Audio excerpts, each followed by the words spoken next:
And it gives me great pleasure to introduce Karen to you, who is the CEO of the Playgroups Association. And I have to say that I was absolutely gobsmacked when Karen told me that there were 10,000 members of Playgroup who, so that makes it probably one of the biggest membership organisations anywhere. And I thought, oh, that's awesome, all those children that can be channelled into preschool is a really great opportunity. And Karen and I have had a few conversations about this that we started a while ago. So this seemed like a really great opportunity to come and hear about the pathway between playgroup and preschool. So there are 10,000 members of Playgroups New South Wales. Is this a connection you may have been missing in your enrolment strategy? Karen will talk about these. But Karen has been a strong advocate and campaigner for children's rights and wellbeing for more than 20 years, primarily in the not-for-profit sector. Prior to joining Playgroup New South Wales in May last year, Karen led research and policy teams at the Royal Commission into Institutional Responses to Child Sexual Abuse. Before that, she led advocacy, policy, research and service development at Uniting Care Children, Young People and Families for her last 3 years as Director of Social Justice. She is currently the President of the New South Wales Council of Social Service. Playgroup New South Wales has been the membership organisation for families attending Playgroup for more than 40 years. There are around 10,000 family members bringing more than 20,000 children to many types of playgroups in about 70% of New South Wales postcodes. Playgroup New South Wales is focused on connecting people to strengthen child, family and community wellbeing with a focus on play, learning and building communities of support around children and their families. So welcome, Karen.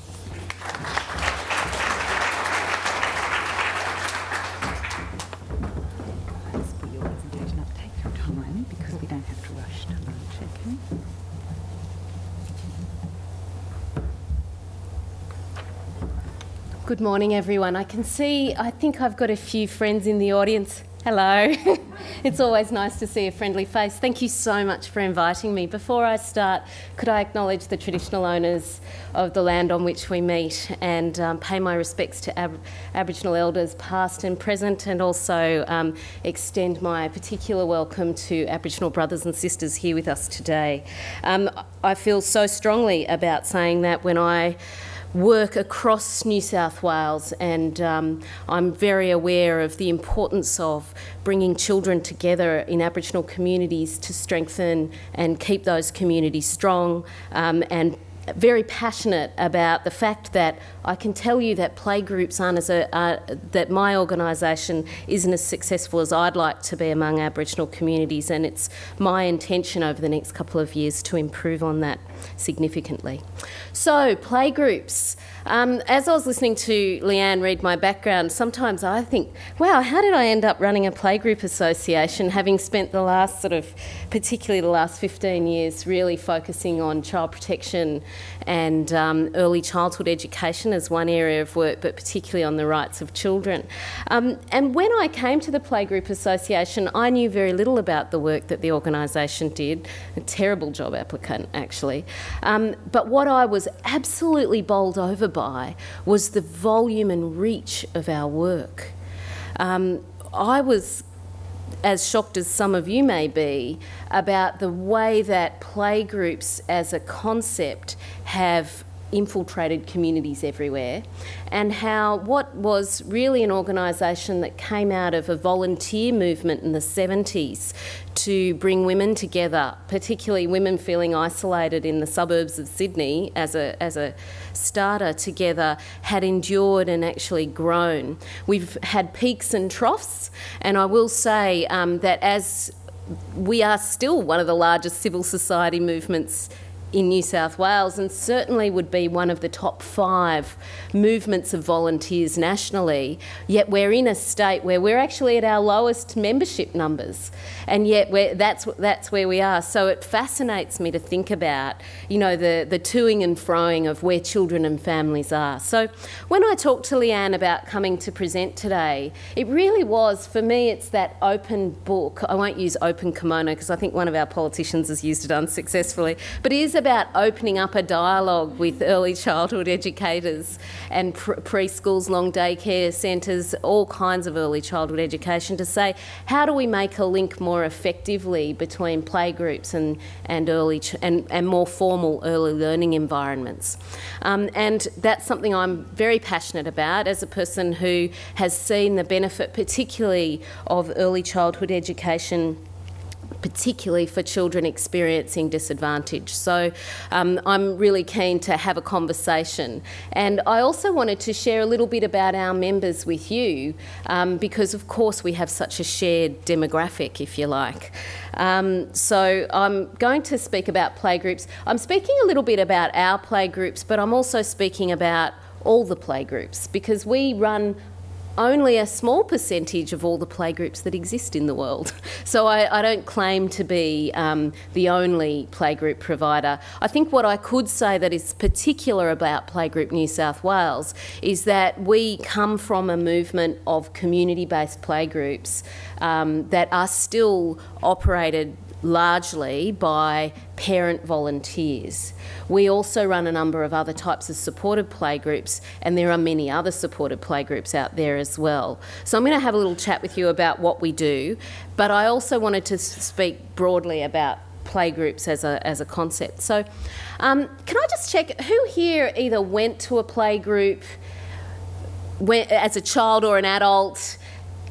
Wow, yeah, there's a link, isn't there, really? Did anyone here ever act as the coordinator of a community playgroup? Oh, I love you all. Welcome, thank you. From the bottom of my heart, thank you for what you've done, because what you've done makes such a huge difference in communities, as I'll talk about in a minute. So in 2015, playgroups, I think, are a very diverse experience out there, and they're as diverse as the people who attend them. So just in Playgroup New South Wales, we offer a whole range of types of community-based playgroups, generally operated by volunteers. For example, we run your common garden variety playgroup, 0 to 5s, whoever turns up. Could be highly structured, could be lightly structured, could be not structured at all.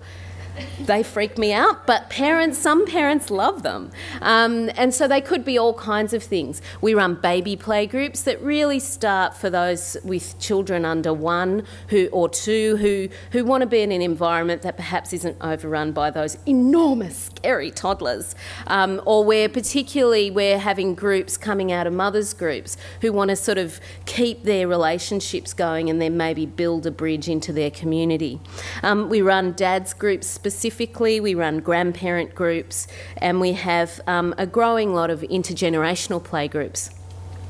So a little project where we're actually running playgroups in a number of retirement villages or other aged care facilities. So where we actually bring together children and their parents with people who are in aged care, and that's also a really lovely activity. We run supported playgroups, as I'm sure many of you do or have done or have seen or been a facilitator of one. And most of our supported playgroups are down in the Sutherland area. We will no longer be providing supported playgroups under the federal government contract because we don't have one for supported playgroups, although we fortunately will continue to be supported by the federal government to enable community playgroups to exist. But down in Sutherland, we run a bunch of supported playgroups, particularly focused on young mums and grandparents, who are 2 groups in that area that we've identified as quite isolated. Our supported model tends to be focused on building a playgroup that then can transition to be self-sustaining in the community. So it's a little different to the more highly structured and perhaps more integrated into the early childhood or child welfare environment where they're probably long-term facilitated by professionals. We run a program called My Time. Can I just check, who's heard of My Time? Yep. So that's for parents of families with children with disabilities, and it's largely the focus of my time is peer support amongst the parents and delivering a really high quality play experience for children, but creating support networks for parents. And I'm thrilled that the Parenting Research Centre, who is the national contractor for that program, was successful in being refunded, so that program will continue to exist.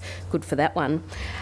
We also provide Play Connect, and I'm imagining that many of you are familiar with Play Connect, which is particularly a playgroup platform for families with children with ASD or children who have behaviours that are similar to ASD. And there, again, it's very focused on trying to create a high quality play experience for those children that really meets their needs, but also creating networks and support for families, many of whom come to us just before their child is diagnosed with autism or just after, and often that playgroup becomes their first step into the, as you've just been discussing, somewhat challenging service system into which their family is about to enter.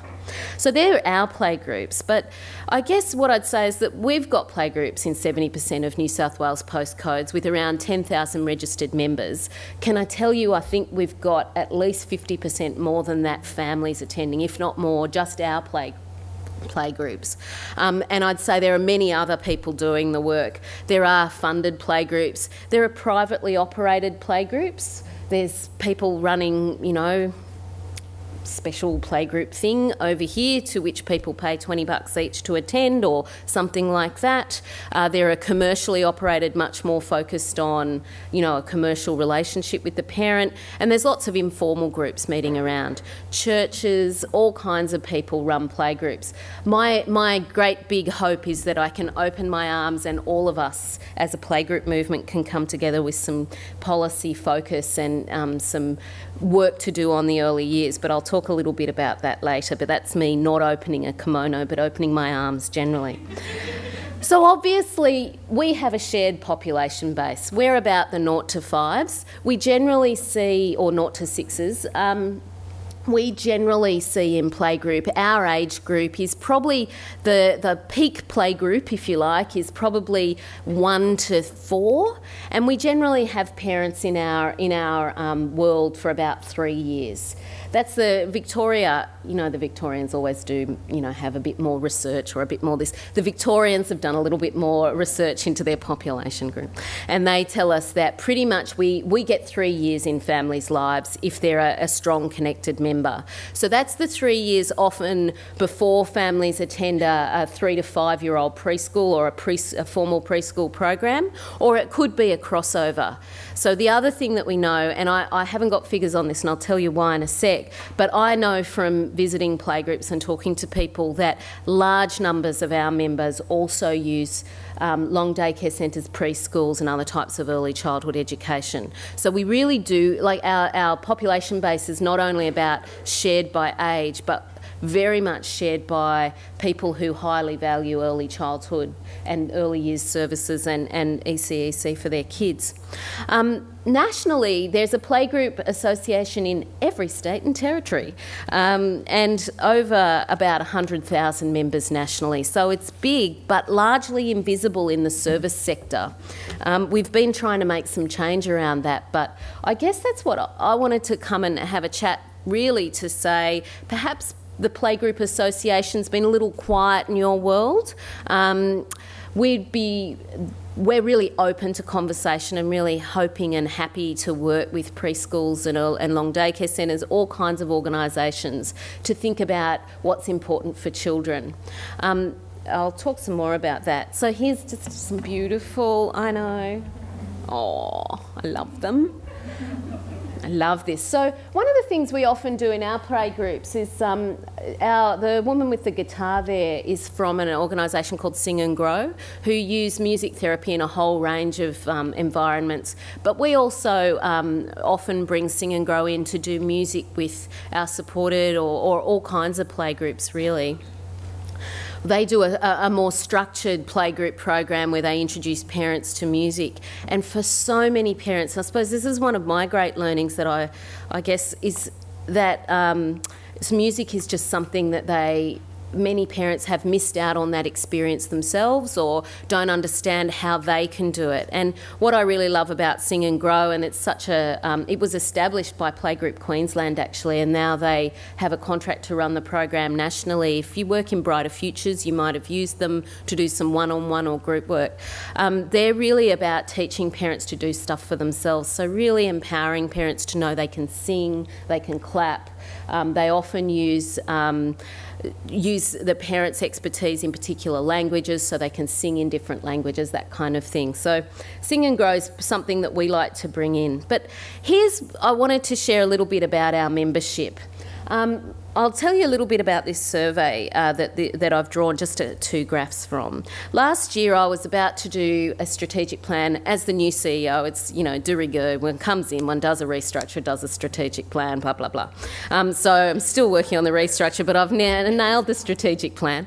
And a couple of days before I took the staff team away for a couple of days to work on that, I sent out I just went, you know what, let's just find out from our members some stuff to help us. So I sent out a survey to all of our members, and in 48 hours we had 600 responses. So something tells me that when we have quite a core engaged membership, so out of those 600 people, and it was just a real snap survey, everybody's been giving me a hard time for my poor methodology, given that I used to run several research programs. But anyway, we'll just put that aside.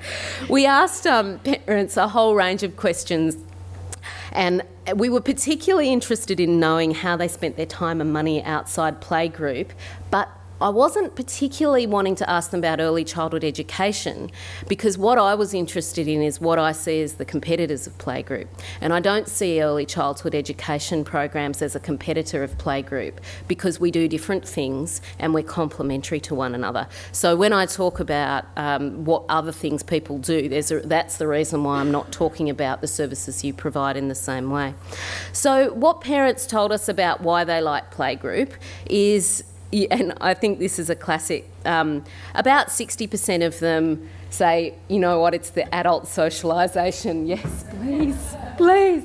And about 55 to 56% are really focused on socialisation for their kids. So people really understand that this is what playgroup is about. It's a great place to come, share information, get an experience of what other people are doing, check in whether our child is normal or, and as I always say to people, there's a wide range, but also getting a sense of where, if they are concerned about their children, people really do use playgroup to kind of get a sense of if their child's behaviour is concerning them, if there's some sort of sense that maybe it's just them, or maybe their child's behaviour is something that they should seek some help on. The other thing I think we really hear is that parents often get a lot of support for themselves and get that referral, that soft, gentle peer referral to things like, you know, your Tresillians, your Caritanis, your early childhood nurses, and your preschools, your long day care. I can tell you that playgroup is like a I suppose it's almost like the Shark Tank for preschools and long daycare centres. Is Shark Tank the right one? I've seen that once. Because, you know, they're all talking about you and which ones are good, which ones are bad, which ones are, you know, have the nice teachers, which ones have the dodgy brothers. So playgroup is where people get a lot of information about what's out there in their community. They also come to playgroup because they want to do something different with their kids. And given what we're really starting to learn from parents, many feel they've got so much information, but they feel quite disempowered in terms of what to do with their children. And I think it's partly because of the beautiful craft activities on Instagram that look so nice. People are thinking, like, mine does not looking like that.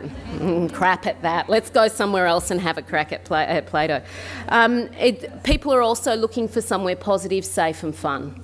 And they are thinking about developing new skills.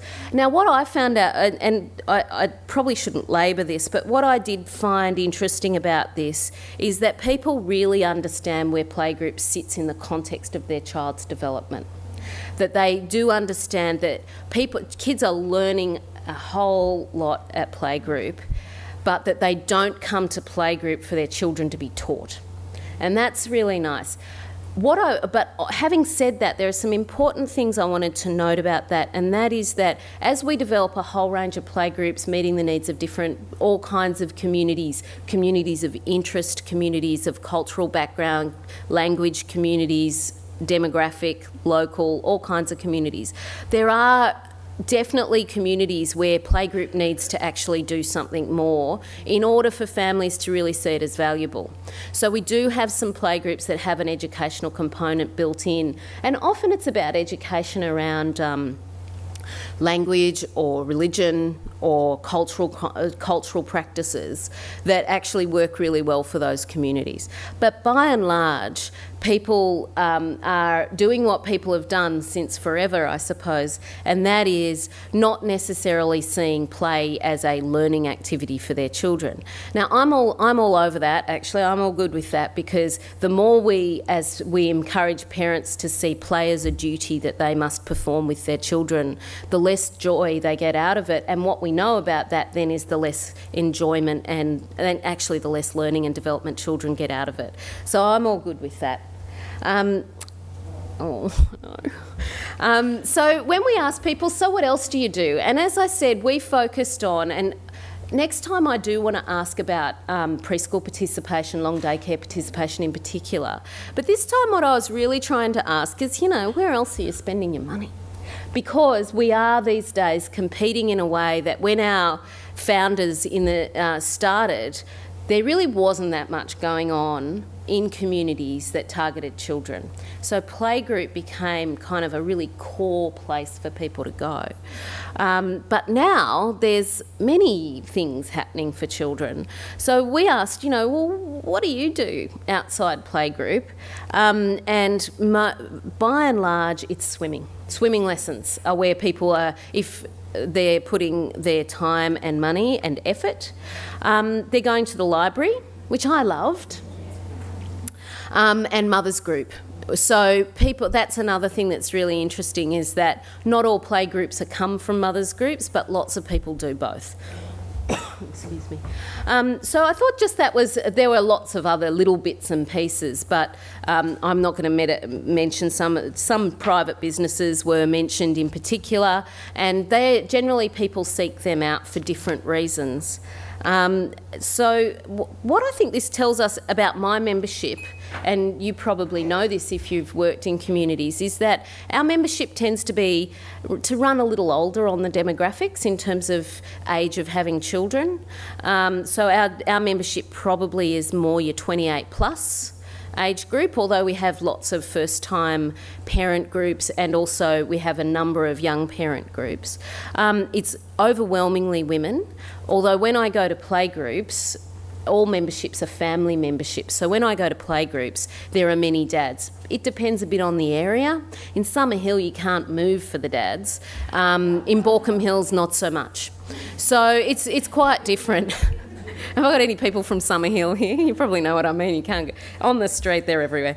So largely, they're women mostly, but not all. They're a little bit older than probably the first-time parent is in the ABS, and they're probably a little better resourced.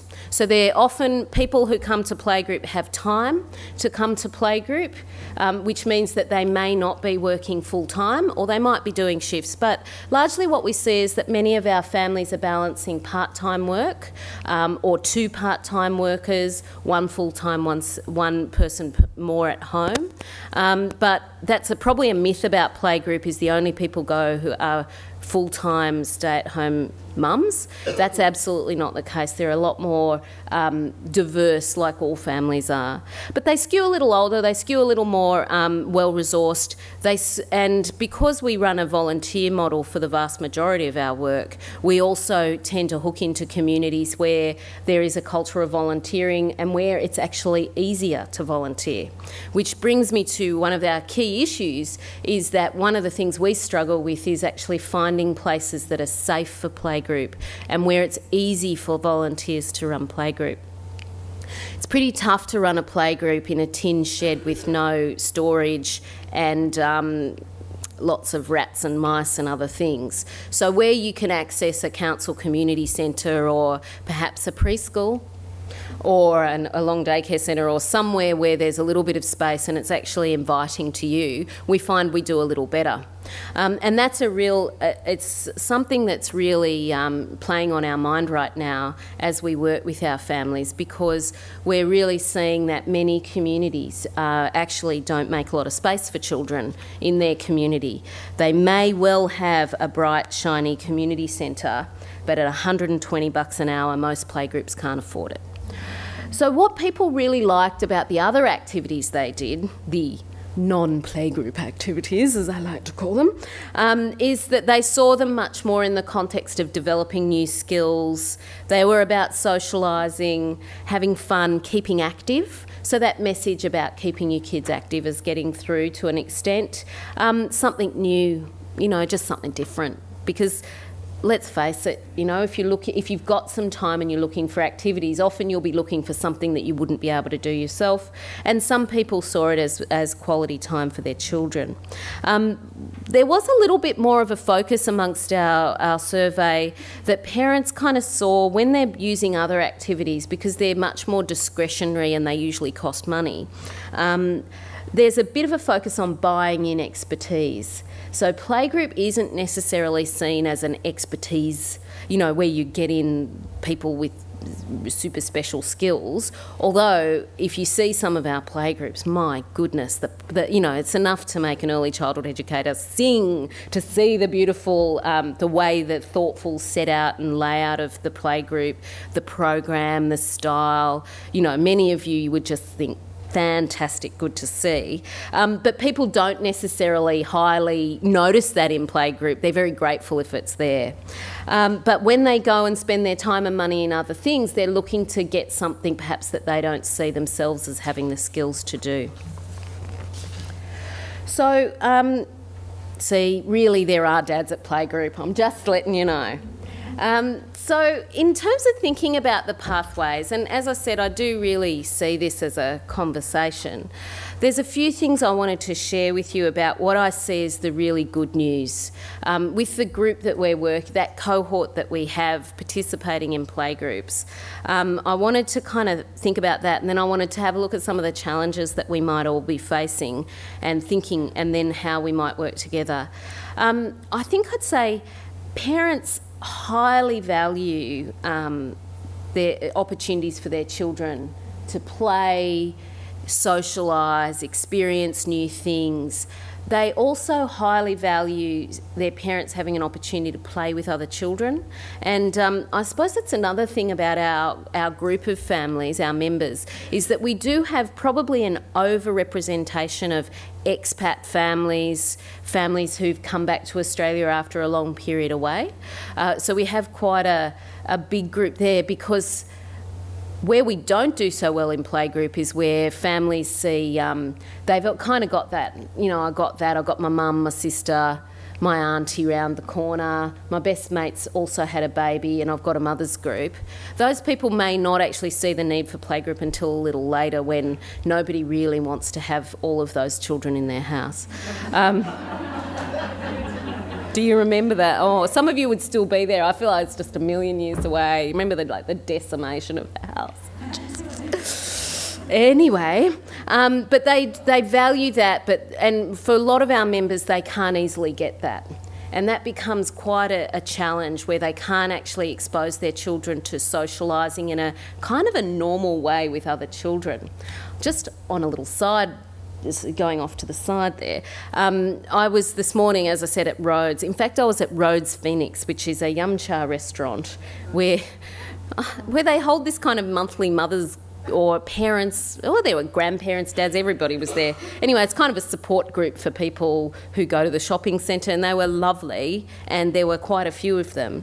And the reason as I was talking to them, the sheer volume of people in that room who actually had no family, who actually didn't have a friendship network.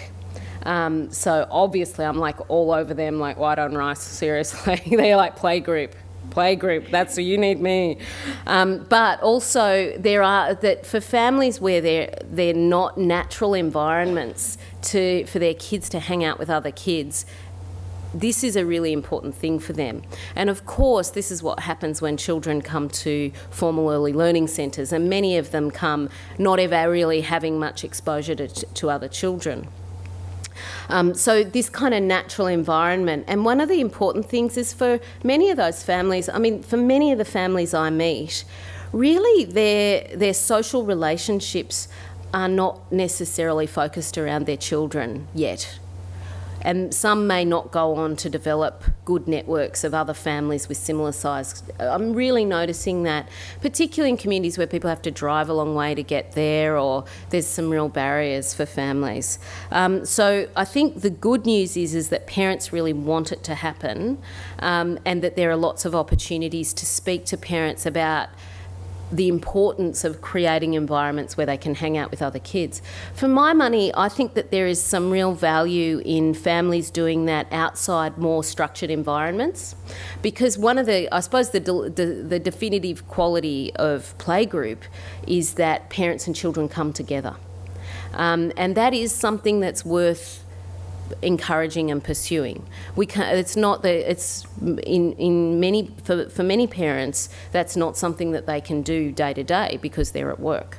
But I do think that there is something special about not only going to playgroup with your child for your child's socialising, but it is actually that interaction between parents and their children, and i.e. giving them something to talk about in the car on the way home, but also seeing how your child is when they socialise. I wonder sometimes, thinking about early learning centres, whether or not you see children who have never really, whose parents haven't seen their children casually interact with other children. What does that do what does that mean? I mean, I'm just wondering if it's something we need to think about. The amount of parents that walk through the door and say, I need my child in full-on early learning setting because they don't socialise well in playgroup. Yeah. It's amazing. Yep. They know, and often it's their things that are suggested. Yeah. And it can be, I think, so there's two sides to that, isn't there? The importance of, for some children, a more structured, facilitated environment that is offered through an early learning centre is probably the one that's going to be safest for them. And I've seen playgroups, you know, some of the wildly unstructured ones that parents love. Parents love it. I think having an 18-year-old and a 16-year-old and not really being in the early years in my personal life anymore, I find a little overwhelming. I really do. But I think not all children actually function well in those environments, and particularly children with additional needs may really struggle with the overwhelming sensory load. Yeah. Yeah, you see it coming through. So I think that, I mean, it just strengthens for me the importance of, we do share a dynamic, but we also share the fact that for some parents, playgroup might not be the best experience they have, or for some children, actually they might flourish in a more structured early environment. But what I'm continually blown away with is how much parents kind of want that. Many parents are struggling to achieve it because of the pace or the structure of their lives, and particularly the loss of their family networks. I keep hearing how passionate parents are about their children's early years. I mean, that's a message we've all been slugging on about for years. I mean, do you think one more time? It really matters. You know, children under 1, they have so much going on. We all need to be focused. I'm sure we've all been saying it for many years. But what I see is, I think that message is really starting to penetrate with parents. Not all people know what to do about it. So they're really passionate about their baby and they're really passionate about their young child, but they actually don't know what to do about it. But I think they're often undivided attention in that space is a real opportunity for all of us to communicate effectively with parents about the offerings that we have and what that difference that we can make for their children is. I mean, I'm just preaching to the choir here because, of course, some of the most effective early childhood education advocacy has been performed, of course, by parents. When they speak, it's a different voice, isn't it? And it can be so effective. So many children attending playgroup are also enrolled in preschool programs of all kinds, and they're at long day care, they're at occasional care, they're at all sorts of care. So, you know, that's a great opportunity. I think what I'd say, and as I said, a playgroup's a bit of the preschool Shark Tank. You know, you really need those positive peer reviews. It's like the star ratings, you know, on your website. Does anyone do that? Just on the side. Does anyone have a kind of star rating system on their website? About yourselves. Like a combination. Yeah, like, you know, like TripAdvisor for early learning. No. The reason I say that is just... Well, the NQF does it to a degree, but you don't get the comments. Someone suggested that we should put up a star rating for our community playgroups so that local families could rate their playgroup. I'm like, oh my God, have you seen the people who comment on the internet? I'd like to believe they're not our parents, but yeah. So I think also something else I wanted to talk about in terms of those pathways is that I think there's some really great opportunities that have been set up and are going well between supported programs, so supported playgroup programs and early childhood education. But what I'd say is this: what I've noticed in our My Time and Play Connect programs is that we do see, particularly in communities where parents have fewer resources, experience disadvantage, you know, we're seeing people come to Play Connect, aged 4 child, no preschool, nada. And those families are under such pressure, and those children are under so much pressure every day. So I think that there's a real opportunity there. Just so, you know, I always say to our Play Connect and My Time facilitators, we really want to be linking these families with early learning ASAP, because there's so many opportunities for early intervention, for ensuring that your child gets a place that meets their needs, because not every place is going to meet their needs, as you know. Just like not every playgroup will meet the needs of a family, and oh boy, isn't that the case? You know, families might need to shop around, they might need to try a few different things. So I'm a bit concerned about that. And so I think that we can do more about that link between supported playgroup programs and early childhood. One thing that's important to say is that under the changes to the Department of Social Services funding, I mentioned that we no longer will be running a federally funded supported playgroup program. A really significant proportion of federally funded supported playgroups have lost their funding in the last round. Now, that's a problem for many reasons, but it's also an opportunity for us to rethink that model. And please don't anyone throw anything at me, because supported playgroups are fantastic, but what worries me is when you've got 5 in one area and they're fighting over getting families. We really need to plan that, because this is a great opportunity for families for whom early childhood education or formal learning environments are terrifying or unwelcoming, or they have experienced an unwelcoming environment, or there's just not a culture of using them in the family or the community, or they're not available, which is, you know, sometimes the case. They're such an important link. So we're going to lose a lot of those supported playgroups, and many of them probably needed some consolidation, I'll be honest.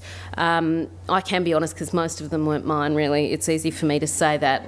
I'll just wait, someone can skin me afterwards. But look, there did need to be some thinking and planning about that, because you don't want to be fighting over clients. Like, that's just ridiculous. There's plenty of kids to go around in New South Wales, let's face it. And there are many children for whom a supported playgroup experience will be incredibly helpful.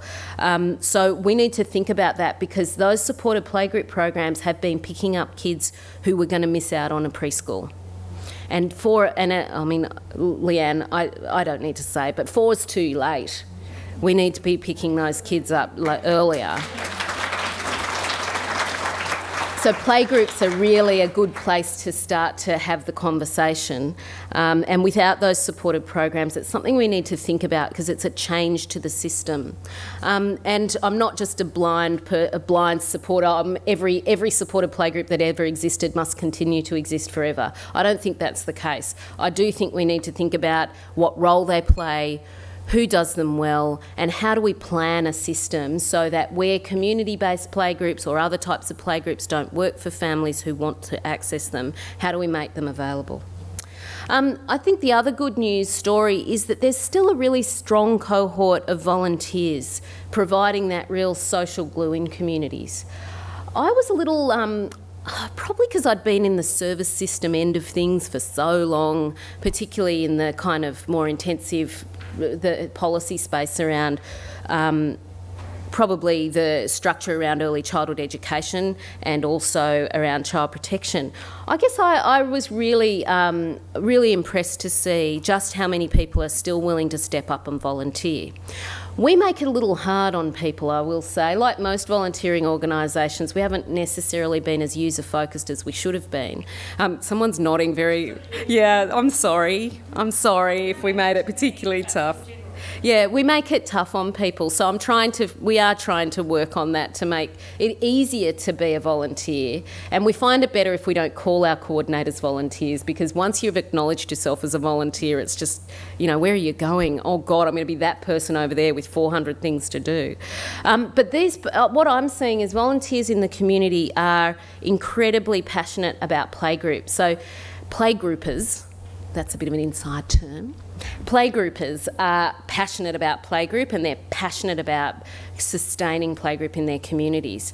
I think those people are the people that, for those not-for-profit long day care or preschools that need people on the board, that's them. They're the P&C president. As I try and argue with principals who don't want playgroups in their schools, oh man, that's so short-sighted. Here's your next treasurer. We trained her for you. And in fact, she knows how to use a really crap system, so anything you can offer is going to be a step up. But I think that that's a real opportunity for all of us to use those activated parents, because not only are they great volunteers for our boards and for activities, but they're also passionate advocates for early childhood. So I think the other good news is that playgroup is a great start for families, or it can be, particularly in highlighting the benefits of early learning. And I think there's some work to be done around that message. We probably need to be, I'd like us to be a little stronger on that message, that really talking to playgroups about, so how can you make links with your local preschools or your local long day care centres? What are the relationships you can develop that will help your members, but also, you know, support what's happening in your community? Because we need parents to, I think we do still have a little bit of work to do for parents to understand the really deep value that formal early learning offers for children under 4. I still think, while people are really passionate about their children's early years, I still think there's some work to do, and that's more me, you know, with my nose in the wind than an evidence base. So I guess what I'd say is that we've got some great advocates out there in the community. I seem to have so many of them that I'm overwhelmed, and they are an extraordinary group of people, really passionate, really happy to help. I mean, just a quote from them is that, you know, I love that I'm helping to create an environment for mums and young kids to enjoy their time together and have fun. That's what our coordinators are like generally. So what we need to really do is link that better with your work. So I love this boy. I love this mum, just saying. The challenges that we face, and I probably should have, in my strengths-based past, I probably would have been a bit more focused on finishing on the upside, damn it. But I do think we have some challenges in our relationship together and some shared challenges as a group. And I just wanted to flag some of those, and then we can have a bit of a conversation if you'd like. I think it's a real problem that we lack a clear plan for the early years in New South Wales. Now, when I say the early years, I mean the broader concept of what's happening for children aged 0 to 5. I think we really, without calling it necessarily early intervention, prevention, early childhood education and care, it's kind of bigger than all of it. And it concerns me really that I feel that we're lacking a story or a narrative for New South Wales children. And I think that my business will suffer, if I can put it that way. But I think more importantly, I think generally that lack of a broad, big story about what we want for children is a problem for our state. And I think it's a problem for all of us who are stakeholders in that. I do think the other challenge that I've really noticed is parent access to evidence-based information on early childhood development is quite patchy. Now, some parents are awesome Dr. Google friends and really search out great information. And there are definitely websites with some sensational information out there. There's some awfully dodgy business going on out there as well. And I don't know if you saw actually one of your... or not one of your presenters today, but she just retweeted it, sorry. So funny. I start to think people are real if they've tweeted something. I think they did it. But there was an article recently on a popular, on news.com about the evil, nasty mothers group. Did anyone else see that? Yeah. And a wonderful riposte was published on Mamma Mia, which can be both, you know, the angel and the devil, let's face it. But saying perhaps we wouldn't talk about mothers groups like this if they weren't women, and there's something to be said for that for sure. But I do think, you know, in this cut and thrust around the conversation about parenting in the early years, what's lacking is some nice consistent information for parents around early childhood development and their role in it. So that's one of the challenges, I suppose, for me, is that I want to focus with you on the important role of early childhood educators and the difference and the fabulous contribution they make to the lives of children. But I also really want us all to be focused on teaching parents that they have the power, that they are their child's first educator and their most long-lived, for good or ill, unfortunately, influence on their child's development. And I think that lack of evidence-based information really does both disempower parents and overpower industry. I'll talk about that in a minute. So what I would probably say is that I think websites like, people would be very familiar with the Raising Children network here, yep. So it's a great website. I'm not convinced that enough people are seeing that. And when we talk about evidence, honestly, the group of mums I just presented, well, not mums, the group of parents and carers I just presented through, I thought, oh God, I lost them. I had to go and do some tap dancing to get them back because I talked about evidence. And what people really want is information and presented in a way they understand. The research translation piece is something that I still think, I know many of us have been in this business for a really long time, but I feel like somehow in a world where there's so much information, our research translation that helps parents make good decisions about their own parenting and their own community and their own families is still lacking. That's a great opportunity that I will hopefully be attempting to cash in on later. But I do think that we could all work together better on that. I think that flowing from that, I mean, I feel like I'm a bit 1980s when I say this, but the commercialisation of early childhood, I don't need to tell you this, but I really want to share with you that this is a challenge I see, particularly for the 0 to 5s. I think that this creation of childhood is something that can be bought and sold, and parents are sold a bit of a pup about the products and the stuff. That's actually been a real problem for Playgroup. When I look at our highs of 35,000 members, you know, not that long ago, I see really in that time the more stuff that people have been sold, the less they come to Playgroup, because Playgroup's like old technology. But it worries me not just because of my bottom line, although that is always an issue, let's face it, but there is actually a real problem for us there, and how we claw that back to a point where I don't think that's a problem that people sell products. Many toys and early learning products have made a huge difference. We know that, you know, the advent of fantastic apps have had, for example, really had some transformative impacts, particularly for children with autism or other developmental delay. So we know that there's lots of good things, and I'm not a naysayer, I'm a huge embracer of it, but I do think we have a problem with parents understanding what they can do and where the boundaries are between what they're being sold and what they might want to seek out. Probably haven't articulated that well, and I probably sound my age when I talk about it that way, but that's, I suppose, something that's exercising my mind. I'll tell you, we run this event called World's Biggest Playgroup Day, which is at Luna Park in a couple of weeks, on the 25th of March. Feel free to come along. Bring some children with you. It's free and just open to anyone.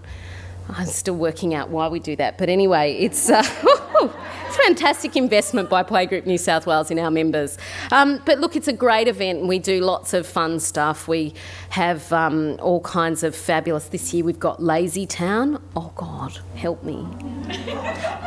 But people love it. We've got Jay Lagai, a bunch of other people. But what I really noticed about going on the journey of organising this with my team for the first time was just the kind of constant tightrope we're walking between needing to get some sponsorship for the event, wanting to have some offerings for parents so that there's some fun stuff there for them to explore, but not yet being kind of so crassly commercial that it's a turn-off to our core passionate playgroupers don't love it. So it's I know you all share this challenge. I think it's something for me that every day I'm kind of saying, well, look, could we ask a not-for-profit provider to do that over a business? And yet, at the same time, a lot of our playgroup members run small businesses themselves, and I think, well, these are, generating income for families. They're people who are passionate about playgroup. Can I work with them too? I haven't got an answer, but, World's Biggest really is, it's just such an amazing event with about 5,000 people come, even though lots of babies don't love the rides. What they love is being at an iconic event, I'm going to have a good time, and I hope some of you will be there when we issue our extra special VIP invitations to discuss playgroup policy on the same day, because there's not enough going on. But we're also, it's really interesting, so I'm sorry, I'm having a bit of a rave now, but we're running this event at World's Biggest at Luna Park, and it's very Sydney. It's just very Sydney. It's gorgeous and I love it. I cannot wait to be there in Luna Park with thousands of families, like little kids. I'm genuinely kind of excited about taking over the world with little children. It's like, move over the rota, here we come. But we're also arranging, for the first time, we're sponsoring 2 regional events, and we just chucked it out to our members and said, tell us why we should sponsor an event in your community and we'll help you run a bigger event than you would normally do, because many of our committees actually run events of their own during National Playgroup Week. Did you know there was one? You're better educated than I was.